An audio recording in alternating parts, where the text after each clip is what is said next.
Hey there, YouTube land, and I am right now just doing my review for Prom Night. Now, Prom Night I watched last night, but I was really tired last night. We ate at Montana's. I had a nice evening. We're out all day doing shopping and stuff like that, and let me turn on light because more than likely you guys couldn't see me, and the glare from over there doesn't help, but I have kitties, so they keep trying to photobomb the video, and I keep having to redo it. Oh, so as for the third day in the 31 Days of Halloween, I watched the 1980 classic Prom Night by Synapse Films, and I have to say, incredible. Now, people talked about the remake and saying it was tame, it was PG, and it didn't really fit like the whole Prom Night like mode. But after rewatching the 1980s film, I gotta say, the Prom Night remake, you know, it's not the same story, but it stays true to the tone of the original. It's fairly tame, and it works. I mean, like the 1980 version of Prom Night really works. Some people find it slow by today's standards, but some people like Rob Zombie's Halloween as well, and we're not going to go into that.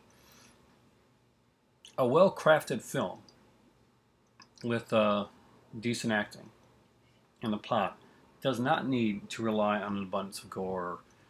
You know, there are some good movies there that have the gore and have all of it. Prom Night didn't need that. It's not that type of story. It's not about the body count. It's not about the ways that people get killed. And it plays it in a fairly realistic manner. We have it's very disco. You gotta like disco for this movie, by the way. If you don't like if you don't like disco, you have no soul. I'm sorry. Disco is just a fun style of like music. It's like, and there's no difference. And don't look at me and say, "Well, I don't like this." No, but I listen to Daft Punk or something like that. Because you know what? Yeah, a lot of the disco style, techno style that a lot of people listen to nowadays in dance clubs and stuff like that, they just put different names on it, but it's still disco. It just disco had the name and the backlash back in the day, and disco died and became dance music. It's the same thing, but we just renamed it so the snobby people could listen to it without having to say they were listening to disco. There's my disco diatribe. So, guys, uh, now this one uses it has some incredible music, by the way, and the movie was one of those that I'd read about. And did a little bit of a paper thing at one point because the movie was a really well marketed style of film. It was back in the early days, this 1980, so Halloween had come out, and that had been a big hit. But there had been other hits around the time, more teenage centric hits. I guess there's movies like Meatballs and stuff like that. And they weren't quite sure at this early exactly where film and was going to be taking itself. Were the slasher movies going to take off like they did, which they eventually did, or was it the teen movies? So what they did with Prom Night is to give us kind of a balance of both, without really compromising either one. The story itself runs at a slow and steady pace. It's a murder mystery. It's so well done. The kills are executed well. Many of the kills are done off screen, and I'm perfectly fine with that. The scenes, and there's actually one scene what's really well done is that he kills the girl, and instead of just kind of, this isn't like Jason or anything like that, kind of automatically killing the guy. He's going after him in a van. Well, like he goes in his van to like stab him, and the guy like kicks him out of the van. There's a fight ensues, and the van ends up going off the cliff with the guy in it, and explodes. So the killer gets away. Then he doesn't like legitimately kill the guy. Well, he causes the van to explode, but there's a fight, there's a struggle, and I really, really like seeing that. It was such a breath of fresh air from all these from watching all these Halloween films recently, which I really love. But 20,000 bullets, explosions, and then Friday the 13th movies. It's nice to see like a more realistic, just stylized killer. Not realistic in the annoying way either, but it's just well done. The movie was well paced. I found that I know that some people of the younger persuasion, and I hate to like paint all the young persuasion with the same brush. I can't do that. Some of the MTV generation are going to find this slowly paced.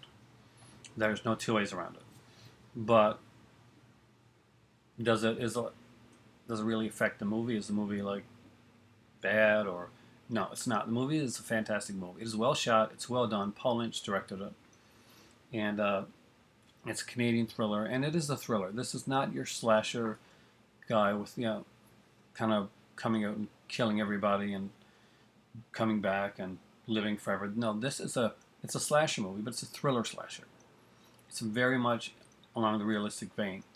The way that the killer even gets killed is realistic. We got Jamie Lee Curtis in this one here, just doing a fantastic job. There's a lot of Canadian actors that, if you're Canadian and you grew up around the time that I did, you're going to recognize some of these guys. Like the guy that played the cop and stuff like that. You'll recognize them right away. Leslie Nielsen, before he'd gotten really into his like all doing comedic roles, does a serious role here and he does a very good job of it. There's a lot of red herrings in the movie. I thought that the reveal of the killer was well done. It wasn't too hard to figure out, I didn't think, but some people that I've spoke to have not figured it out before they've finished watching it. But the reveal is good and it's heartbreaking. You feel for the killer. The killer has a reason for doing this, and you kind of get it. You kind of get why he did it, why he had to do it. On to the presentation. Synapse's Blu-ray of this is nothing short of phenomenal. The sound, the audio in this movie, the picture on this film, it is amazing. It is utterly incredible. I strongly recommend, if you're going to get any Blu-rays during this Halloween, that this Prom Night is definitely on your list of Blu-rays that you do have to get. This is a 1980s classic. It's a fantastic film, and you really, really need to pick it up. There's my cat photobombing again. Hey, you. It's cute, though. Anyway, the third day of Halloween, and I watched Prom Night. Incredible, and it gave me a more of a respect for this remake by watching this one.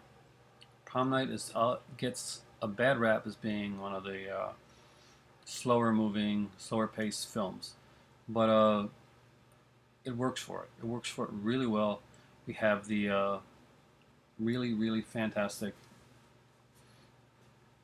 and well done aspect of the killer, of the disco, and when the movie was put out, it was marketed as a horror slasher film, but there was also commercials that were done that marketed it as as more of more of the romance disco aspects of it, because at the time they were kind of going on two fronts, and it's really amazing.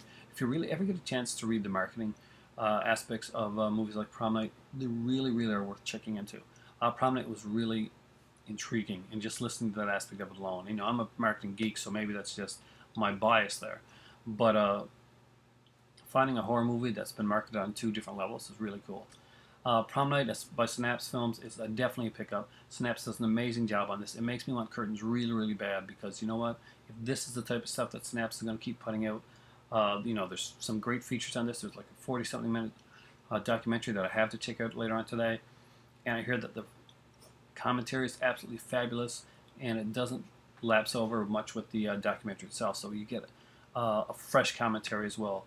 Great stuff. Definitely pick up Prom Night. It's it's a 5 out of 5 sequence ski mash slashers on my list. And let yourself enjoy the disco and stop pretending you really don't like it, because I know better. Right now, you heard the kettle ball a few minutes back. For me, it's time for tea. And who knows, maybe a little bit of disco. Thank you, Daft Punk, for bringing it back.